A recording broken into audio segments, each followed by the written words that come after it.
के विधायक डॉक्टर सुनील कुमार जी का भी हाथ है। वो नहीं चाहते हैं कि किसी हाल में हम राजद के यहाँ से उम्मीदवार बने, क्योंकि उनको डर अगर किसी से है तो पप्पू खां से है, क्योंकि पप्पू खां का दूसरा नाम विकास है। हमने 5 साल एमएलए रहने का काम किया 2000 से 2005 और 50 साल बनाम 5 साल जो हमने विकास की धारा बहाई। 5 साल में हमको मात्र 5 करोड़ मिला विधायक राशि, लेकिन हमने 500 करोड़ लाके माननीय लालू प्रसाद यादव जी के सहयोग से हमने विकास का धारा बहाया। 46 वार्ड और मतलब बिहार ब्लॉक के 16 पंचायत। आज जो हमने आप लोगों को आमंत्रित किया है, हमारे सभी सम्मानित मीडिया बंधु को हमने भी देखा कि कुछ इलेक्ट्रॉनिक्स मीडिया में कुछ न्यूज आ रहा था कि मैंने जो है भागन बिघा में एक जूट मिल नामक संपत्ति को, जो ललन साव जी रहने वाले हैं मगड़ा निवासी और दीपनगर में उनका फर्नीचर का दुकान है, उनके संपत्ति को हमने कब्जा कर लिया है, लूट लिया है। तो आप लोगों को मैंने अभी सारा पेपर दिखाया, एक एक पेपर हमने आपको दिखाया। ये संपत्ति मुंशी महतो जी नाम के व्यक्ति का था, जिन्होंने 1935 में ये संपत्ति को बेचा। 1935 में, और 1935 में ये जमीन बिक गई, जगदीश महतो जी ने खरीदा, और 1935 से लेके 2022 तक ये संपत्ति उन्हीं के कब्जे में चली आ रही है। और 1935 से 1956 तक जमींदारी रसीद उनके नाम से कट रहा है, 2 लोगों के नाम से, सुरेंद्र शर्मा और जगदीश महतो। और 1956 में जब रिटर्न जमाबंदी दाखिल हुआ, जमींदारी प्रथा खत्म हुआ, तो फिर बिहार सरकार का रसीद, राजस्व रसीद उन लोगों के नाम से कटते चला रहा है 2022 तक। 2022 में इन लोगों को पता चला कि जो उसमें किराएदार थे बनारसी प्रसाद, जो जूट मिल चलाते थे, उन्होंने साजिश करके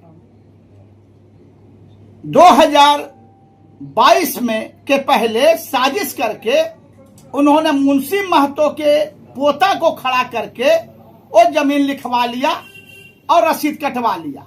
जब इसकी जानकारी मिली जमीन मालिक को, तो उन्होंने अपने किराएदार को जूट मिल खाली करा दिया, बिल्डिंग से उनको खाली करवा दिया। वो मोकामा के लखीसराय के रहने वाले थे।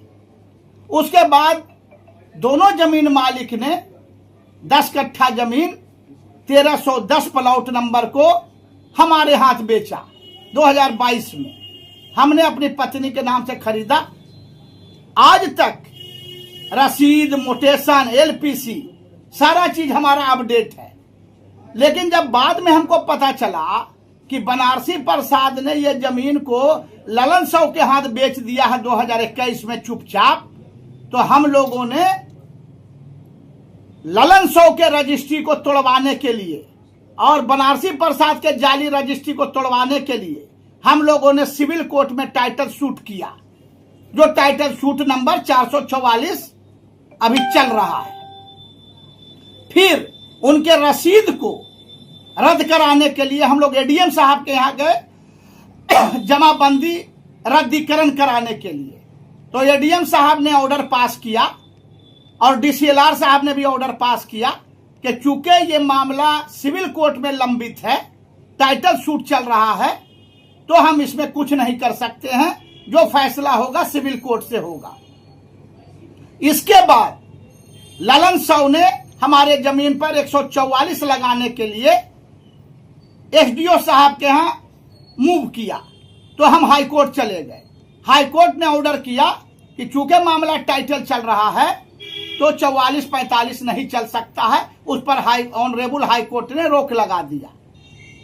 इस बीच माननीय मुख्यमंत्री जी आए थे डेंटल कॉलेज उद्घाटन करने, उसमें ललन साहू ने जाकर के शिकायत किया माननीय मुख्यमंत्री जी से कि पप्पू खां हमारे संपत्ति को कब्जा किए हुए हैं।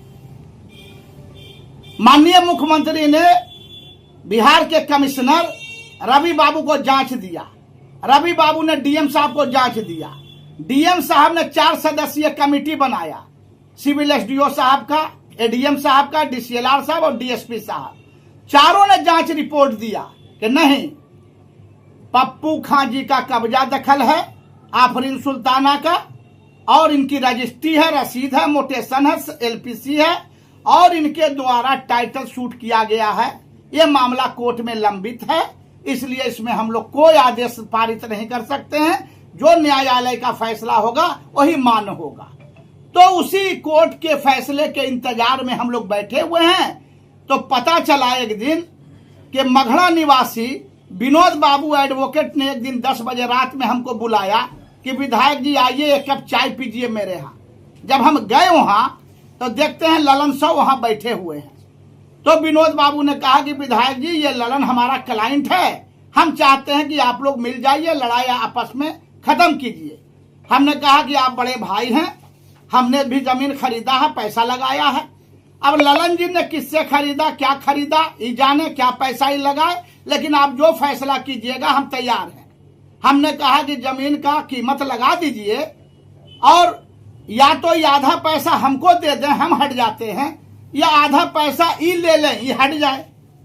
हम जनप्रतिनिधि हैं, हम लड़ाई झगड़ा नहीं चाहते हैं, मामला को खत्म किया जाए। वह आदमी क्या किया कि मेरी सब बात को मोबाइल पर रिकॉर्ड किया, और दूसरे दिन जाके दीपनगर में फॉल्स केस किया कि हम उसके घर पर आए थे रंगदारी मांगने के लिए 1.5 करोड़ कि रंगदारी दीजिए जमीन, तब हम छोड़ेंगे। तो केस हुआ, हमने एसपी साहब का आवेदन दिया, डीएसपी साहब ने सुपरविजन किया। विनोद बाबू ने, जिनके यहाँ पंचायती हो रहा था, विनोद बाबू ने स्पष्ट बयान दिया कि ये झूठ बोल रहा है ललन साहू, बिल्कुल झूठा है। हमने विधायक जी को बुलाया था पंचायती के लिए, विधायक जी मेरे कहने पर आए थे मघड़ा, कोई रंगदारी मांगने, और इसके घर पर थोड़ी गए थे। विनोद बाबू के बयान पर सुपरविजन हुआ और केस जो है रद्द हुआ, दीपनगर में जो केस हुआ था। फिर बाद में वही रंगदारी का केस उसने वेना थाना में किया 6 महीने के बाद, उसका भी जांच एसपी साहब ने कराया, और जायसवाल साहब डीएसपी थे, सुपरविजन किए, और वो भी केस निरस्त हुआ। तो ये जो है या तो एबनॉर्मल है, सुन लीजिए, ये व्यक्ति या तो मानसिक रोगी है, या फिर ये बीजेपी का कैडर है। तो जग जाहिर है, सब जानता कि बीजेपी का कैडर है ये ललन साहू। तो चुनाव अभी सर पर है, और हमको मालूम चला है कि राष्ट्रीय जनता दल के ही एक नेता जो इसके स्वजाति हैं, इसके परिवार हैं, उन्हीं के इशारे पर मेरी राजनीतिक छवि को धूमिल करने के लिए यह साजिश रची जा रही है कि इनको बदनाम करो ताकि इनका टिकट कटे और हमको टिकट मिले और हम आरजेडी से उम्मीदवार हों। और इसमें बड़ा हाथ जो है यहाँ के विधायक डॉक्टर सुनील कुमार जी का भी हाथ है। वो नहीं चाहते हैं कि किसी हाल में हम राजद के यहाँ से उम्मीदवार बने, क्योंकि उनको डर अगर किसी से है तो पप्पू खां से है, क्योंकि पप्पू खां का दूसरा नाम विकास है। हमने 5 साल एमएलए रहने का काम किया 2000 से 2005, और 50 साल बनाम 5 साल जो हमने विकास की धारा बहाई। 5 साल में हमको मात्र 5 करोड़ मिला विधायक राशि, लेकिन हमने 500 करोड़ लाके माननीय लालू प्रसाद यादव जी के सहयोग से हमने विकास का धारा बहाया। 46 वार्ड और मतलब बिहार ब्लॉक के 16 पंचायत में। तो हमने विकास जो किया है वो जनता जानती है, देखती है। तो डॉक्टर सुनील कुमार जी को डर हमसे है कि ये कहीं कैंडिडेट बन के आ गए तो इस बार हमारा जमानत जब्त होगा। तो इस तरह की साजिश हमको बदनाम करने के लिए किया जा रहा है, लेकिन उससे कुछ होने वाला नहीं है। आप लोग चौथी स्तंभ है हमारे, मीडिया हमारी ताकत है। हम जो भी बात रहेगा आपके माध्यम से समाज के बीच में हम रखने का काम करेंगे।